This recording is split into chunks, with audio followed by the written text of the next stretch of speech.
జై శ్రీరామ్. ఆంధ్ర వాల్మీకి శ్రీ శ్రీ వాసుదాస స్వామి వారి పీఠము ఒంటిమిట్ట. వాల్మీకి రామాయణం 24,000 శ్లోకాలకి 24,000 పద్యాలు అర్ధతార్పణతో రచించి ఒంటిమిట్ట కోదనా స్వామికి అంకితం ఇచ్చారు. 1920-22 ప్రాంతంలో టెంకాయ చిప్ప ద్వారా భిక్షాటన చేసి శిథిలావస్థలో ఉన్న ఒంటిమిట్ట దేవాలయాన్ని పునరుద్ధరించిన మహానుభావులు ఆంధ్ర వాల్మీకి వాసుదాస్ స్వామి వారు. వారు రామాయణం బాలాకాండ ఇక్కడే రచించారు. వారు ఉన్న కుటీరము అందరూ చూద్దాం రండి. కుటీరానికి వెళ్ళే దారి. జై శ్రీరామ్. వారు శ్రీకుమారాభ్యాము, కౌసల్యాపరణయము అని అనేక ఆర్యకథానిధులు, బాలకహితచర్య, ముముక్షహితచర్య అనేక గ్రంథములు రచించారు. అపర రామదాసులు, భద్రాద్రి రామదాసు వారు భద్రాచలంకి ఏ రకంగా సొమ్ములు చేయించారో ఇక్కడ కూడా అమ్మవారికి, అయ్యవారికి, రామచంద్రమూర్తి, సీతా అమ్మవారికి సొమ్ములు ఎన్నో చేయించారు. వారు అక్కన్న మాదన వంశీకులు. వీరు జమీందారులు. వారి యావదాస్తిని కూడా రామచంద్రమూర్తి ఒంటిమిట్ట కోదండరామ దేవాలయానికి పునరుద్ధరణకు వెచ్చించారు. ఇది చాలకపోతే టెంకాయ చిప్ప ద్వారా కూడా భిక్షాటన చేసి ఒంటిమిట్ట దేవాలయాన్ని పునరుద్ధరించారు. గాలిగోపురం పడిపోయే స్థితిలో ఉంది, శిథిలావస్థలో ఉంది.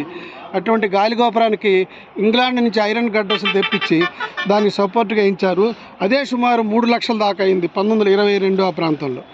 ఇక రథాలు, రథశాల నిత్యము ఇబ్బంది లేకుండా ఫండింగ్ ఏర్పాటు చేసినారు. వారు ఎంతో తపస్సు చేశారు. ఇది కాక ఎంతోమంది శిష్యులకి రామ మంత్రం, నారాయణ మంత్రం ఉపదేశించారు. టెంకాయ చిప్ప ద్వారా భిక్షాటన చేసిన ధనముతో వృద్ధి చేసిన తర్వాత టెంకాయ చిప్ప మీద శతకం రచించారు. ఆ టెంకాయ చిప్ప ప్రస్తుతము అంగలకుదురు వారి పీఠంలో ఉంది. భక్తుల దర్శనార్థంకి తీసుకొచ్చాము. వారి దేవాలయానికి మనం లోపలికి వెళ్తాము.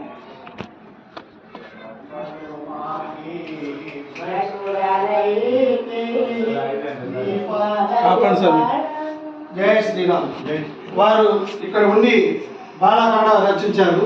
వారి విగ్రహము ప్రథమ గురుగారు ఆంధ్ర వాల్మీకి వాసుదాస స్వామి వారు, రెండవ గురుగారు దాసేశ్వర స్వామి వారు.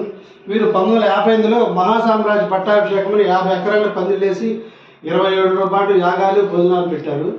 తర్వాత మూడవ స్వామి వారు శేషదాస స్వామి వారు 1981లో సీతాగ్ని చేశారు. సుమారు 2.5 లక్షల మందికి అన్నదానం జరిగింది. చతుర్థ గురువు గారు కొద్ది కాలమే ఉన్నారు.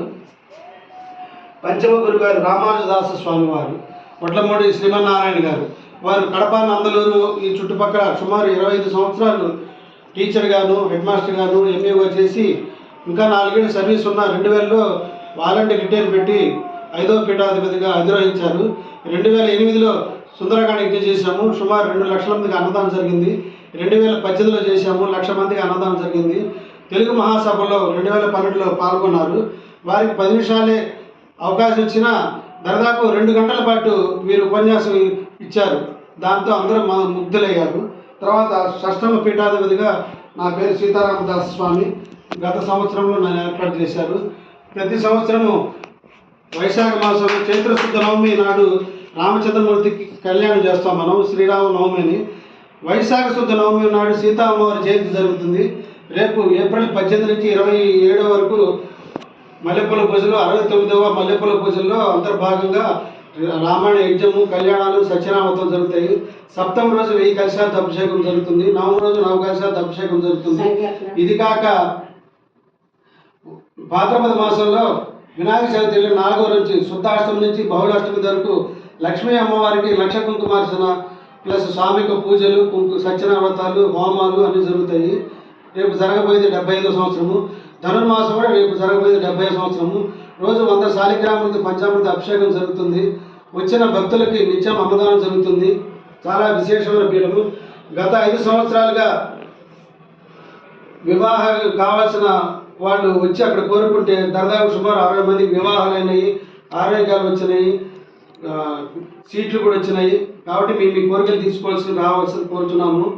అక్కడ మోతుమూడి, అవనిగడ్డ, వెల్లలూరు మిగతా గ్రామ ప్రాంతాల్లో సప్తాహాలు అనేకం జరిపారు. పెద్ద స్వామివారు, రెండో స్వామివారు, మూడో స్వామివారు, 5వ స్వామివారి ఆధ్వర్యంలో జరిగినాయి. చాలామంది శిష్యులు ఉన్నారు.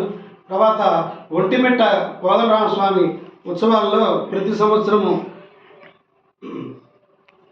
పౌర్ణమి రోజు జరిగే కళ్యాణంలో ఆంధ్ర వాల్మీకి వాసుదాస స్వామి అంగళపూత్రి పీఠం తరపున వస్త్రాలు సమర్పిస్తున్నాము.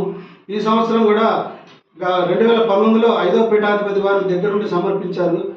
నేను 6వ పీఠాధిపతిగా గత సంవత్సరం చేసినందువల్ల ఈ సంవత్సరం నాకేమో అవకాశం ఇస్తామని జేవి గారితో వాళ్ళతో మాట్లాడాము.